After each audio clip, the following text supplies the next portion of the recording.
अरे वाह मालिक, आज तो पनीर खरीद लाए हो। कौनो पार्टी रखे हो का मालिक? हाँ। ए मालिक, यूं मूंगफली के दाना काहे भून रहे हो? अब इसका का काम है? हाँ।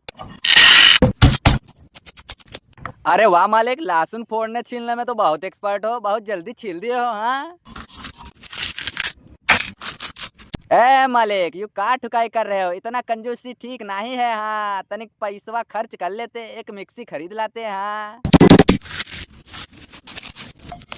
यूं कौन सा तरीका है पनीर बनाने का मालिक? यूं तो ऊपरे से लपेट दिए हो।